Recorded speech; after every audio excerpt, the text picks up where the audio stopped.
By now, you certainly know, has officially signed his 2-year, $8 million contract with the Sixers with a player option plus a full 15% trade kicker. LeBron rounds out a stacked starting five, one that includes Joel Embiid, Tyrese Maxey, VJ Edgecombe, and of course, the newly acquired Jaylen Brown. But I always say, whenever anyone asks me my opinion on something, I start by saying, I'm in the interesting business. I just want interesting things to happen in sports. Of all of the places that LeBron could have chosen, there is no doubt in my mind, this was the most interesting. Windy, what does everybody need to know? Well, this whole thing is outrageous, and I don't say that critically. I say that just from a fascinating situation. So first off, let's just acknowledge, this is a one-off moment in the history of the league. We've never seen a player ever say the following things: I don't care about money, I don't care about my family. He doesn't even really that much apparently care about the city, because he doesn't seem like he's going to live in Philadelphia full time. Seems like he's going to live at least part time in New York. So this is I don't even know how to frame it, because it's really, truly unbelievable. Also, as you talk around the league and take a look at this, it sort of feels like a room with a bunch of gorgeous couches in it. All of these players are very, very talented, but the fit isn't quite right. And you also have LeBron being recruited by some of the players: Joel Embiid, multiple conversations; Tyrese Maxey, multiple conversations; Nick Nurse, the coach represented by Clutch Sports, multiple conversations; and then this incredible outlier of Jaylen Brown coming in as well, who only spoke with Rich Paul, his agent, before this. So this whole thing is one giant, incredible set of circumstances. And if it works, it's going to be an amazing story. And if it doesn't work, it will be interesting, Greeny. I'm interested in the Jaylen Brown piece of this. I think there was a perspective that when he was in Boston, some of his unhappiness, and he seemed to express pieces of it, we would think, on Twitch and other places, was that he wanted his own team. Well, this certainly isn't now his own team. It was already Embiid and Maxey's team, and now LeBron James is in town. What, if anything, do we know about how he feels about this? Well, he has not come out and made a definitive statement. All of the various platforms at his disposal, he has not really done that. And look, Tyrese Maxey is going to be the point guard. That is clear. His role will be different. Joel Embiid is going to be the center. His role may be slightly different. Those positions are in stone. Jaylen Brown is somebody who will have to change and figure out where he fits in this team. It'll be very different from anything he's done before.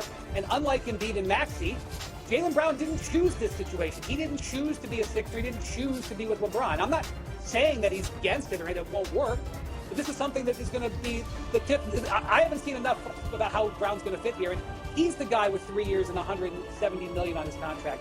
LeBron has $4 million on his contract. I'm looking at the bottom of our screen, and I just think it's perhaps coincidental, or it is coincidental, but it's just interesting. The last two words are decision and process. LeBron famous for the decision, the Sixers famous for the process, and now here they are together. Let's start with that. He's talking about, does Jaylen Brown fit? Does there a role? How do you see, you put these players together, and Nick Nurse is an excellent coach. Does it work? I mean, first off, I don't need Jaylen Brown to fit in. I need Jaylen Brown to fit out. I need Jaylen Brown to be Jaylen Brown. We'll fit in the pieces around Jaylen Brown. I think that's the part that is underrated most about LeBron James. LeBron James is a key individual who unlocks everything on this team. So yes, there will still be some things there defensively with Joel Embiid on the court down the end of a stretch of a game. Like that's always going to be something you have to buy around. But I think other teams' personnel has changed, right? There's Andre Drummond now with the Knicks instead of being Mitchell Robinson. So, this team right now feels like they all have something to play for. And that's a scary thing. And I think the first thing you have to do with a team like this is Joel Embiid, LeBron James, and Jaylen Brown, Tyrese Maxey, they need to get away. They need to go away for 4 or 5 days, spend time together, and literally come out of that meeting with goals and standards for what they want the culture of this team to be. And those people need to hold each other accountable. Because at the end of the season, health, chemistry, all these things factor into a team winning.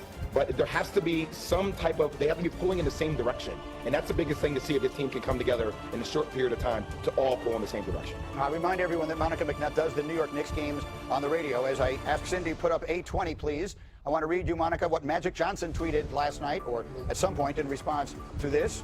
He tweeted, as we sit today, the Knicks are still my favorite to come out of the East until proven otherwise.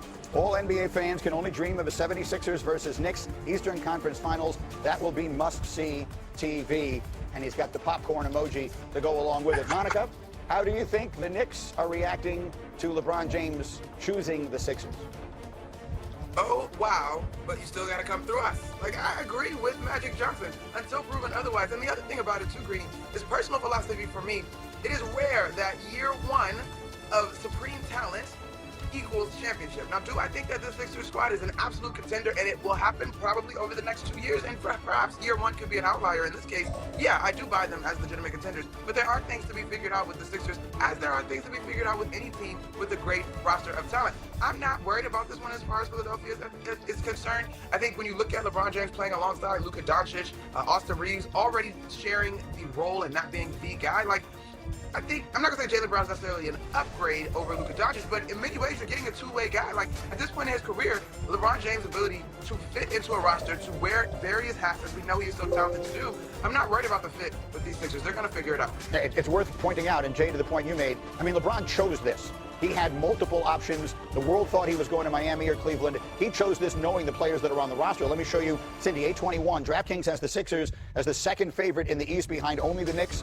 They're plus 900 to win the championship, tied with the Knicks for the third shortest odds. The two big boys in the West, the Spurs and Thunder, would be the teams on top of them. How good are they and how fast, Jay? Well, how quickly can this team be a championship contender? I mean, I don't really care where you start the race, Greeny. I care where you are when we get to the 75% mark of the season. And I think that's when you want to see Philadelphia turn up. I would agree with Monica that, today, on July 27th, I would say that the New York Knicks are probably the favorite. But guys, we talk about health. Like, we talk about the aspects of health and how incredibly lucky you have to be healthy at the right time to win a championship. The ball also needs to bounce your way. The fact that we've had 8 different winners the past 8 different seasons speaks out about that. Each year is a new momentum, and I don't believe in this whole thing about reigning champs or defending champs. Each year is a pursuit of another championship. And today, if you're LeBron James, if you're Jaylen Brown, if you're Joel Embiid, if you're Tyrese Maxey, if you're BJ Edgecombe, you're saying there and saying, yeah, we may not have the same continuity as the New York Knicks, but talent-wise, we can compete. If anything, we might be better than the New York Knicks. Wendy, fill in blanks here. What are we missing?